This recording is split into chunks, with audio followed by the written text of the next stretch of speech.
You can see this very complicated picture which presents systems of superior and inferior caval veins. It will be in our test. You should be prepared to draw it by heart. And now let us do it together from the beginning. First of all, we should remember that in blood circulation of large circle of circulation, there is one large artery, aorta. But the movement of blood inside of the veins is slow, and that's why it's necessary to have a more large diameter of the venous vessels to fulfill. Просто невозможно.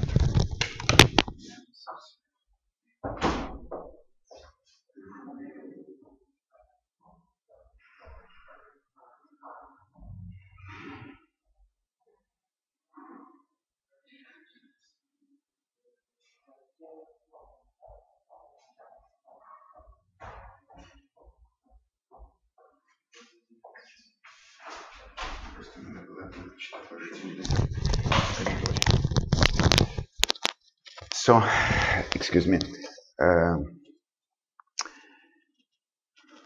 to provide the possibility return all blood in the right atrium, the amount of venous vessels and the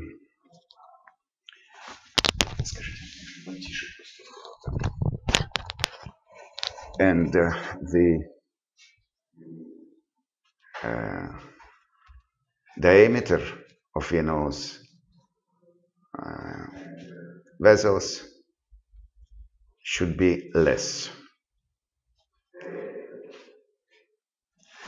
So in this picture you can see that there are two large veins, systemic veins, which called superior vena cava and inferior vena cava. And now we shall draw each of it. So, first of all, about superior vena cava. Here it is. It's large venous vessel which originates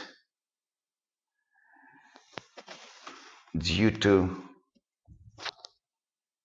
connection of two vessels. They are vena brachiocephalica dextra, which designated as VBD, and vena brachiocephalica sinistra, which designated as VBS. It's quite clear that length of vena brachiocephalica sinistra is twice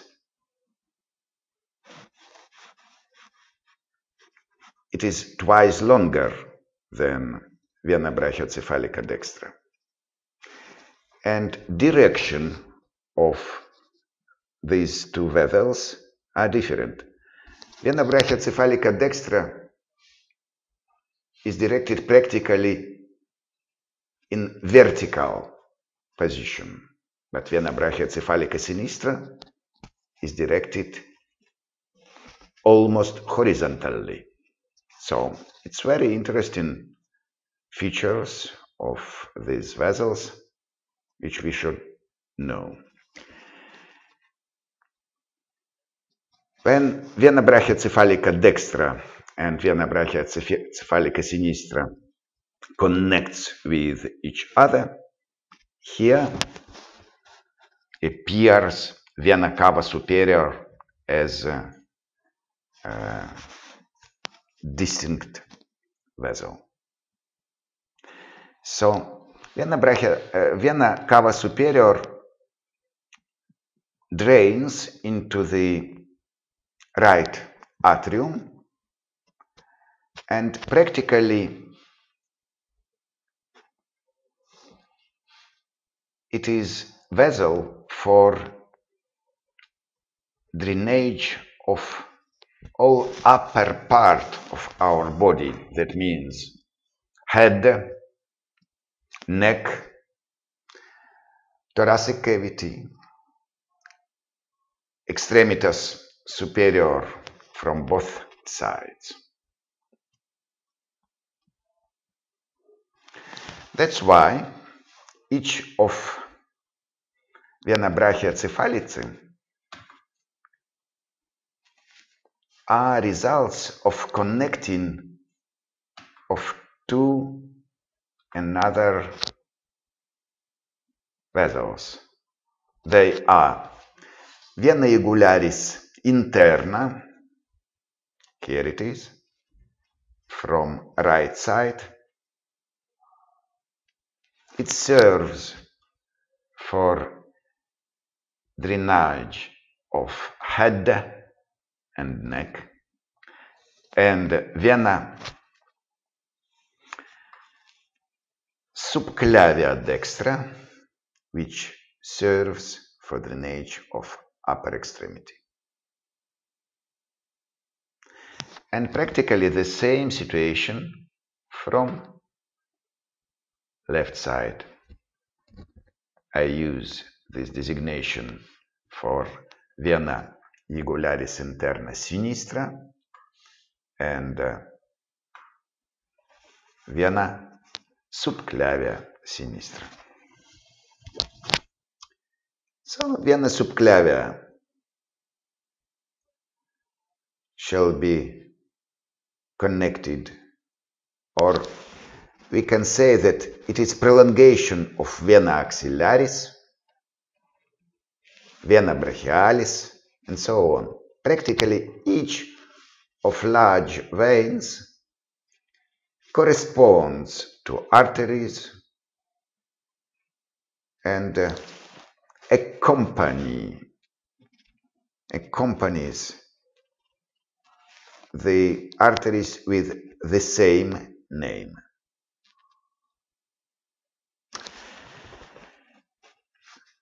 This part of picture is quite clear, but what else? Now I use this designation for very interesting vessel which named vena azygos. Vena azygos. It's very interesting name because usually in the textbooks it is translated from Greek as unpaired vein. That means that there is no such kind of vein with this name in opposite side. Vena azygos is located only from the right side of the spinal column, but a real translation from Greek means that this vein hasn't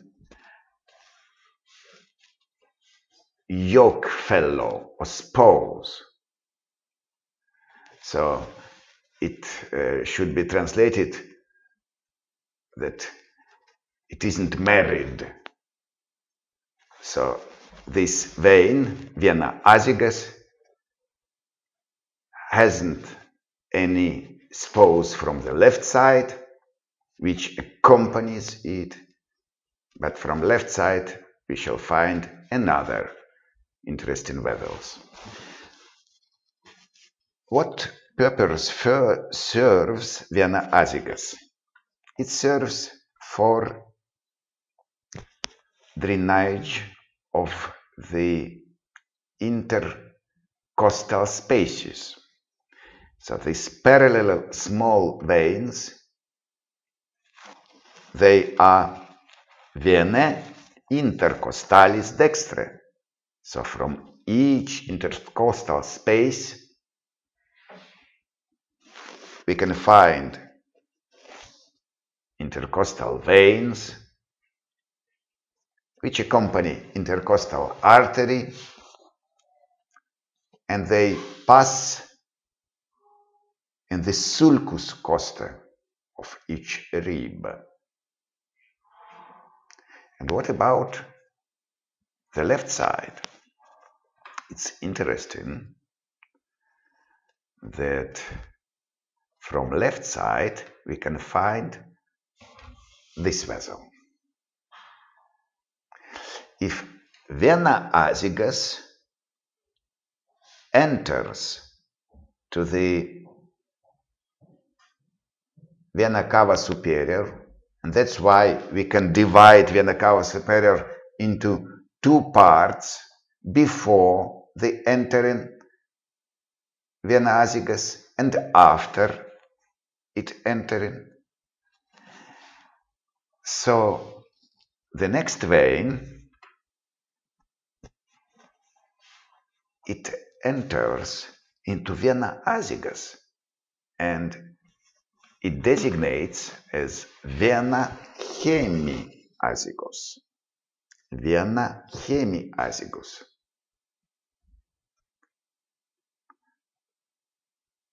So this translation means that it is for 1/2 azygous vein. And we can see that it crosses vena hemiazygus, it crosses the midline, and it means it crosses this spine transversely and enters and merge with vena azygus. And vena hemiazygus drains the left intercostal spaces. So this designation means vena intercostalis sinistre. Vena intercostalis sinistre. Sure, you can ask me why only 1, 2, 3, 4, 5, 6 veins is drawn here. Why? Because there are one else venous vessel, here it is, which is designated as vena hemiazygos accessoria. Vena hemiazygos accessoria.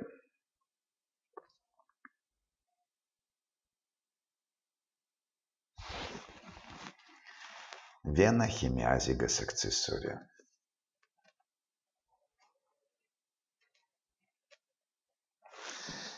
And first intercostal spaces from left side are drained into vena hemiazygos accessoria.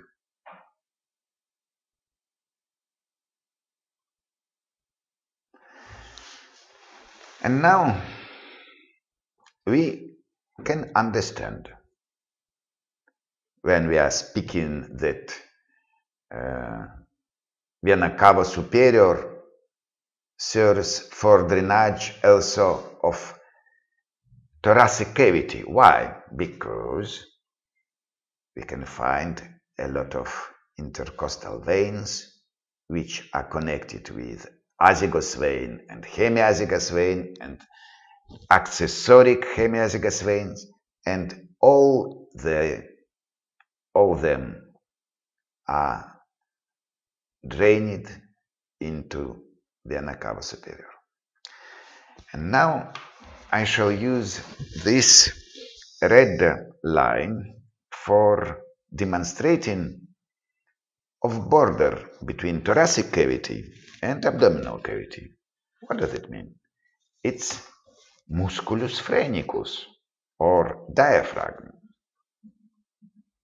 So this is schematically representation of diaphragm.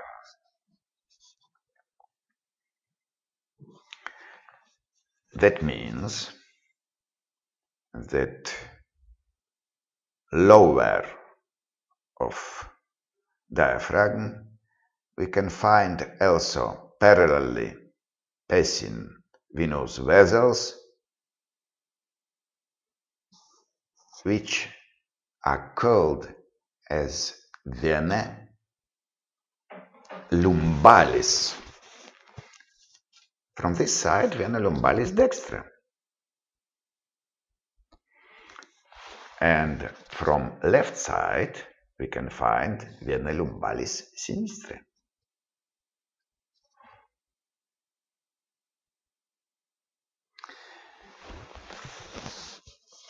But nevertheless,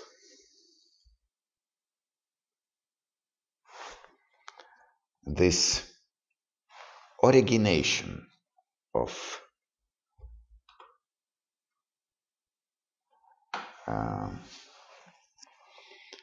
vena azygos and hemiazygos before the diaphragm in abdominal cavity has another name.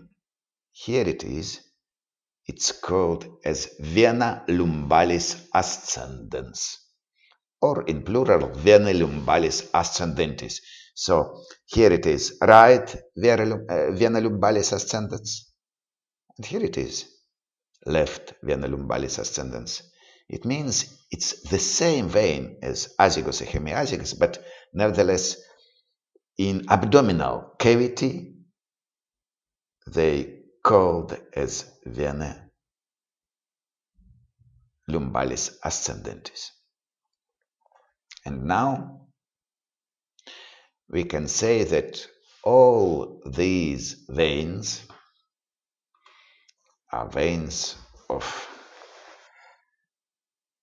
vena cava superior basin. So all these vessels drains into vena cava superior. In your examinal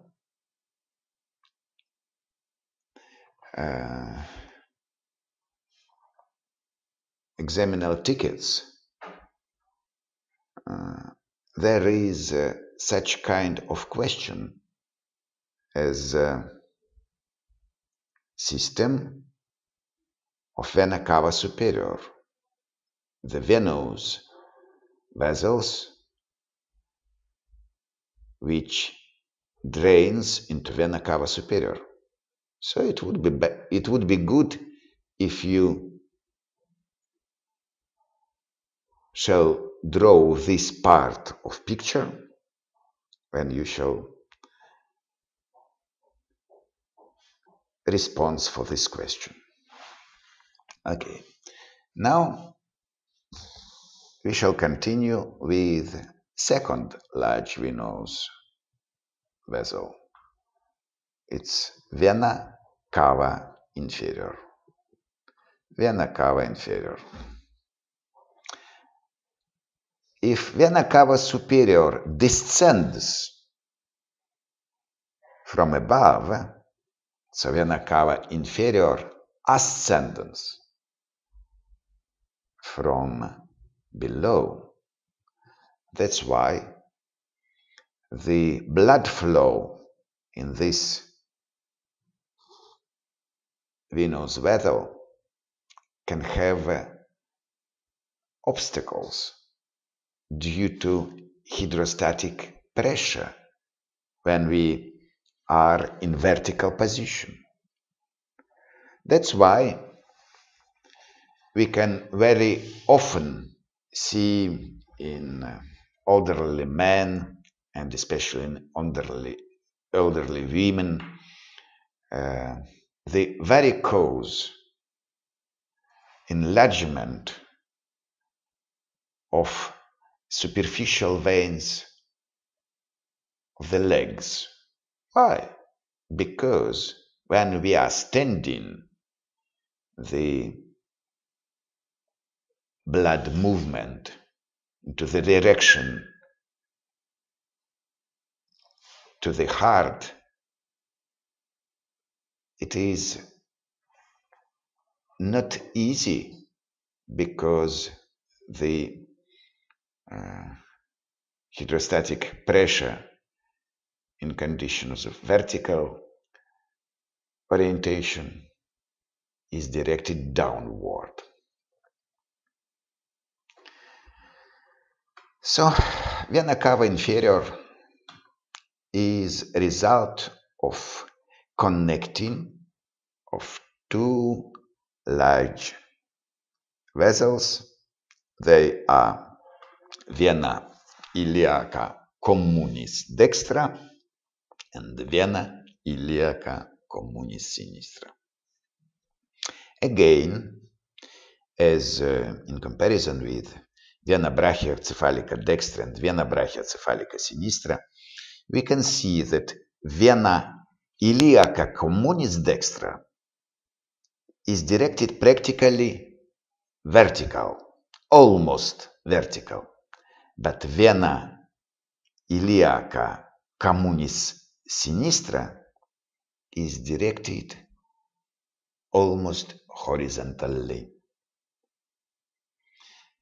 It's due to features of intrauterine development, which explains such position of these vessels. And now, next vessel, which is prolongation of vena iliaca externa, is vena iliaca communis is vena iliaca externa. From both sides, vena iliaca externa dextra and vena iliaca externa sinistra.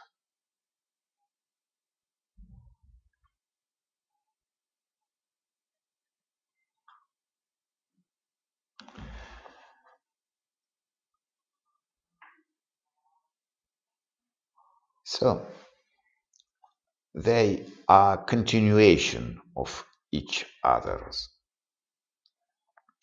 But just now, how we can distinguish where is the border between vena iliaca communis and vena iliaca externa? The border is the vessel which drains the venous blood from lesser pelvis.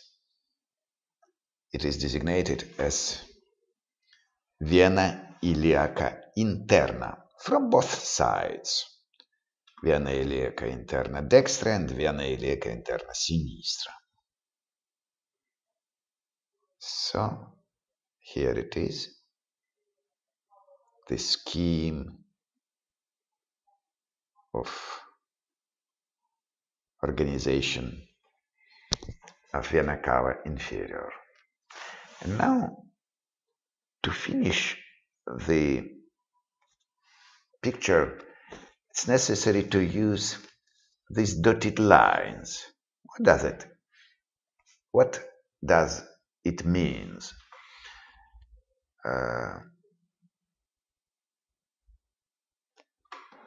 it's schematical representation of ligamentum inguinale or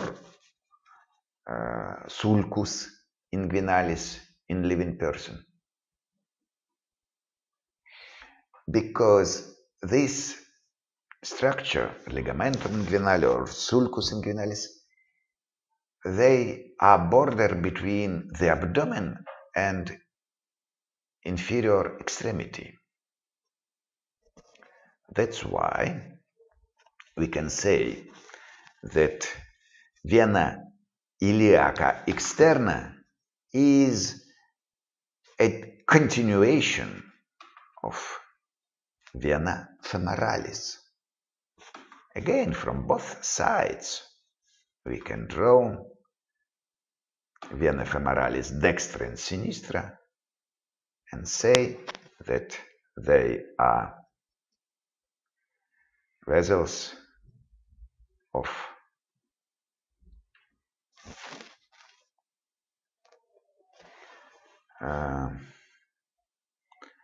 system of vena cava inferior.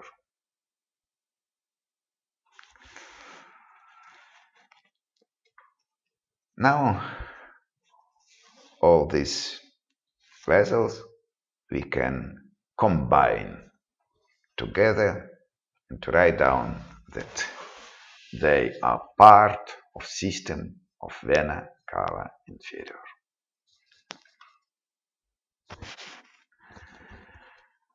So, this picture looks like quite complicated, but really it's a basis of venous blood vessels, and we should know it by heart quite good. So, in your exams program, we can find from this picture at least 3 questions. One of them is system of superior caval vein, another system of inferior caval vein, third is the venous drainage from body, from the trunk, that means explanation of vena azygos, vena hemiazygos, vena hemiazygos accessoria, vena lumbalis ascendentis, and vena lumbalis. So, this picture can help us in our future medical profession. That's why it's obligatory to know it by heart. And second question, which we shall discuss now, the head and neck veins. Again, there is such kind term in your examination program, and let us draw together this picture. Again, we shall do it together, step by step, and let's begin. So, I use this profile of human face, do the same, draw it, and now we shall draw the main venous vessel. Here it is. Number 1. What is it? It's vena jugularis interna. Vena jugularis interna is most large diameter vessel in the neck. It's part of the main neurovascular bundle of the neck, which contains Vena jugularis interna, arteria carotis communis, and nervus vagus together. You should remember that all of them are covered by fourth fascia, fascia endothoracica. And it's good seeing here that there are two additional enlargement of this vessel, cranially located and close to the close to connection with the subclavian vein. They call this bulb of vena jugularis interna, superior bulb and inferior bulb. More cranially, we can't find here any vessels because they are inside of the skull, and that's why we shall not draw it. But we know that main task of vena jugularis interna is drainage of the skull. And inside of the skull, you remember some sinuses, sinus sagittalis superior, sinus sagittalis inferior, sinus transversus, sinus sigmoidus, and all of them are drained into vena jugularis interna. So this upper bulb is a result of entering of these large vessels. But on the neck, we shall also find a lot of very important vessels, which also drains into vena jugularis interna. Now, let's connect vena jugularis interna with the next vessel. What is it? Number 2. It's vena subclavia. And this connection between vena subclavia and vena jugularis interna called as venous angle. So we can say that there is right venous angle and left venous angle. So connection of these large vessels is venous angle. And now what most important venous vessel drained into vena jugularis interna? First of all, this vessel. What is it? Vessel number 3. It's vena facialis.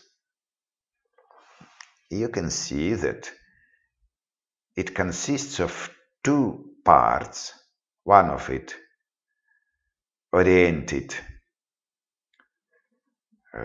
parallelly to the same name artery, arteria facialis. They pass together, and second part oriented horizontally and enters to the vena jugularis interna. The origination of vena facialis we can find in the medial angle of the eye. So this small vessel, number 4, is vena angularis.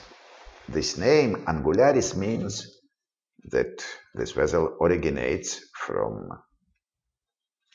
angle of the eye, medial angle of the eye. Also, parallel to the same name arteries, we can find vein number 5, which is vena nasalis, we can find vein number 6, which is vena labialis superior, and we can find the vessel number 7, which is vena labialis inferior. All of them are entered into vena facialis. So, superficial soft tissue structures of the face are drained into facial vein and then into vena jugularis interna.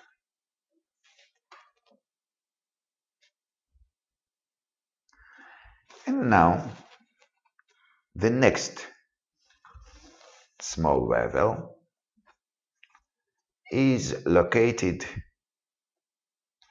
not on the face, but on the neck. It is number 8, vena submentalis. Vena submentalis.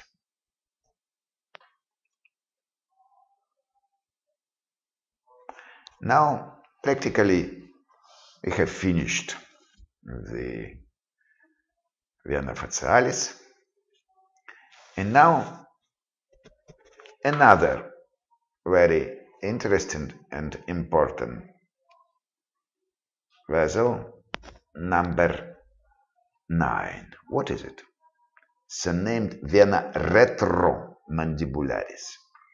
This name means that it passes posteriorly to the ramus mandibulae and is quite constant large vessel on the face. And this vessel originates on the temporal region as number 10 vessel. What is it? It's vena temporalis superficialis. Vena temporalis superficialis very often could be seen at the temporal region of different men because it's quite large and accompanies the arteria temporalis superficialis. That's why usually we know about this vessel even we are not students of the medical institute, because we can see it when we look at the face of each other. And now several small branches of it. Number 11, it's vena parotida. Vena parotida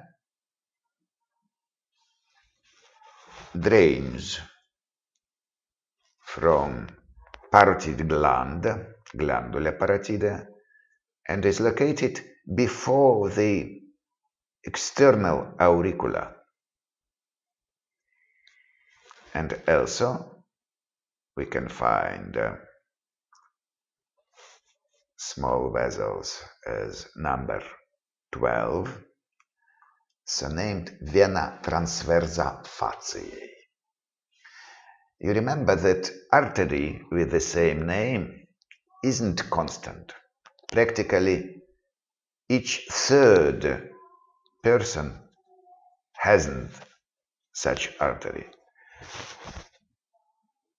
The same concerns to the vena transversa faciae. If artery is absent, that means the vein will be absent too. And then I use another color, violet color. Why? For explain that this venous vessel is located in another level, more deeply. It's inside of the skull, exactly inside of the orbit.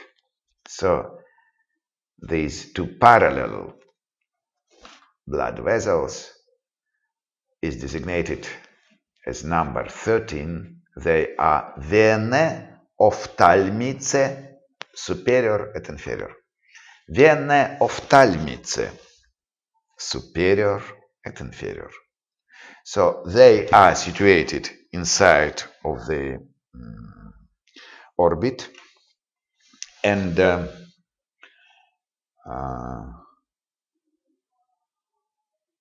in what place shall be drained the venous blood from these vessels? Oh, it's very interesting. Plexus number 14, which is located between two pterygoid muscles. That's why it named as plexus pterygoideus. Plexus pterygoideus. Very serious plexus, which is located between pterygoidus medialis and pterygoidus lateralis muscles. It is quite dangerous for any injury during surgical operation, during any accidents, so on, because it's quite difficult to provide the stops of the bleeding. And what is the next direction of blood from this plexus? Here it is.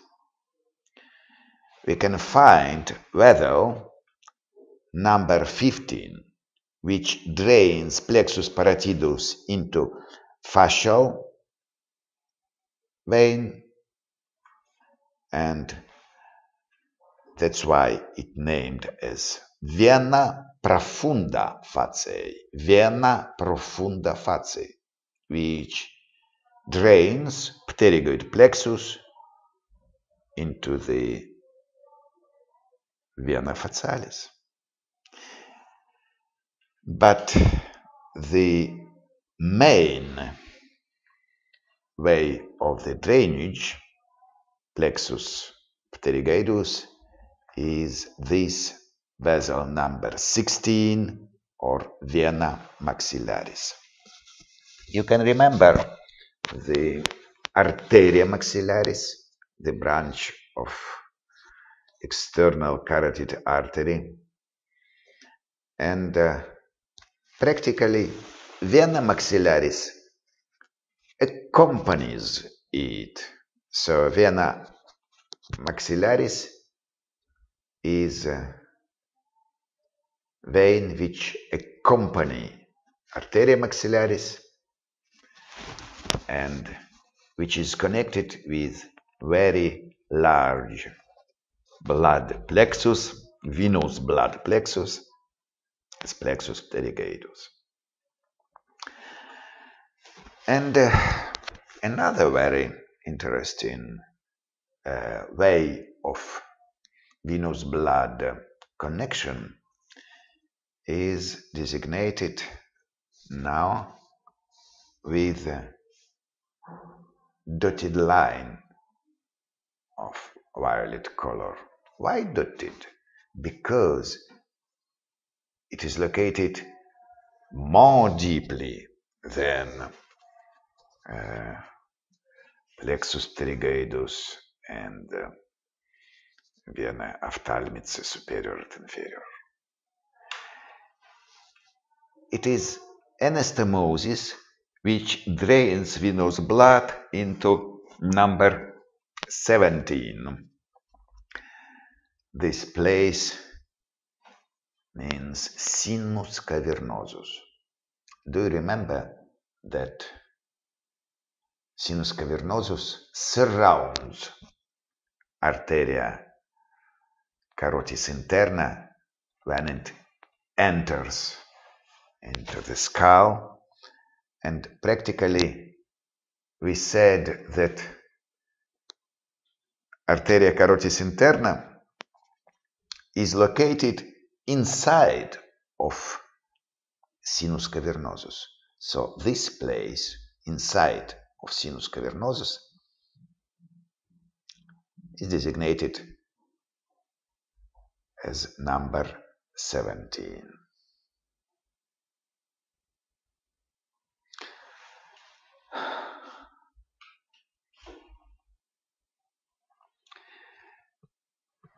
These anastomoses of violet color are of crucial importance because of they can explain the very serious danger of any inflammation of soft tissues around the orbit, because these deep connections can lead to inflammation inside of the skull. That means encephalitis and meningitis. That's why it's crucially prohibited to make any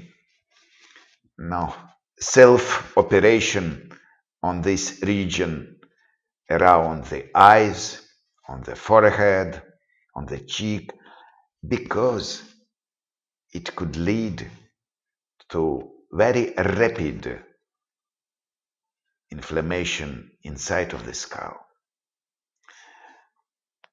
There are now, and there were a lot of examples earlier, that people died because such trying to care with furuncles, with any small injuries on the cheek, on the eyelids, and so on, themselves, without help of physicians, and encephalitis and meningitis, which can accompany this situation, is extremely rapid process which can lead to die in small period.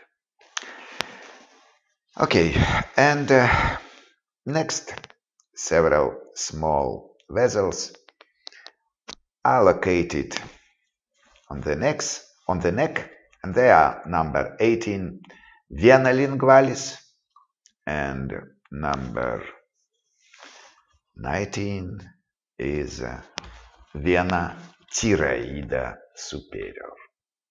So you can compare the branches of arteria carotis externa with vena jugularis interna. They correspond to each other for some extent, not completely. For example, you can't find from the arteries the artery with the name vena or arteria retromandibularis. We know the vein vena retromandibularis, but nevertheless there is no arteria retromandibularis. There is no any arterial plexus pterygoidus. There are some pterygoid branches of it, but nevertheless specificity of venous vessels are quite clear. So understanding this scheme helps us to explain during exam the question according to the venous drainage from the head and from the neck. So I'd like to finish with the remembering that venous questions are very often in our examination program, so I recommend you to know it well.